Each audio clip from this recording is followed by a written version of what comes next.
Channel 6 pregame show yesterday, so all kinds of factoids. Gotcha.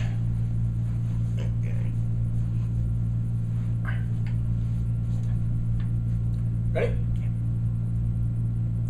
Ken Trahan, Lenny Vangilder, SportsNola.com. Merry Christmas, one and all. Hope you've had a great Christmas weekend. And, of course, looking forward to the week of New Year's. And it all starts with the New Orleans Saints and the Atlanta Falcons on Monday Night Football. Huge game. The Falcons still trying to play for a division championship. The Saints with a chance to clinch the division title against the Falcons. And we all know one thing, Lenny. This is going to be a competitive game. Well, all you got to do is look at past history. The last 4 games in this series decided by 3 points. And almost inevitably, as of late, the road team has won, which is a little bit of cause for concern, I guess, for the Who Dat Nation out there, because this is an Atlanta team that has come into this building and played pretty well recently, especially the game here last year where they really did a great job of keeping the Saints offense off the field. But since then, the two teams have played twice in Atlanta, and the Saints have exacted some revenge. And in fact, if you look at this, the Saints are a touchdown favorite in this game. Does that surprise you at all? No, just because New Orleans, at least in public circles, when it comes to the people who do those kind of things, is that well regarded. Probably is the second best team in the NFL behind the Packers, and I think after what happened last week, they gap closed a little bit. First time around, the Saints held Michael Turner to just under 100 yards. That's acceptable. The Saints, conversely, only rushed the ball 16 times in the entire game, which was an overtime affair, for 41 yards. And they've run the ball much better since then, Lenny, but in that particular game, they were better served throwing the football. They really were. And, you know, so many things, you got to remember, so many things that the Saints do offensively almost act like a running play, whether it's, you know, the pass in the flat to a Pierre Thomas or a Darren Sproles, that acts like a running play. You know, some of that short passing game, it accomplishes the same thing. And Drew Brees is so efficient in the passing game, on pace to break his own NFL record for completion percentage at the moment, that you can, you know, that incomplete pass is few and far between. When you face teams with so many weapons, you have to take something away. The Saints opted to take Michael Turner away to the best of their ability the first time around, and Roddy White to a lesser degree. And, of course, the Falcons elected to take Darren Sproles away from the Saints as they spied him all over the field. As you look at this matchup, buddy, you can't possibly take everything away from these teams. They have too many weapons. What do you see as the player or two that could emerge as the big player in this game? I know Harry Douglas had a big game the first time around. Marcus Colston had a big game on the Saints side.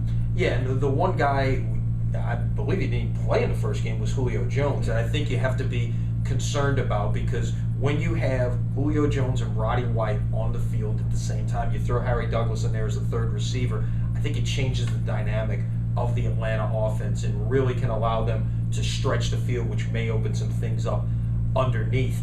On the Saints side, as you know, as you look at things offensively, I think what you've seen here, you know, is maybe a little bit of a dependence on a Marcus Colston, a Lance Moore, and a Jimmy Graham in the passing game.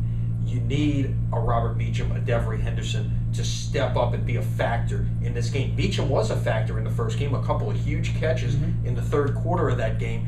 You know, that's the X factor as far as the Saints is concerned. If you get those guys involved in the game plan, it makes it all the more difficult to defend this almost impossible to difficult offense. Yeah, eliminate turnovers, as the Saints have done most of the way for the last couple of months, and then let it come down to the quarterbacks. Matt Ryan is good, Drew Brees is great. Is that a differential?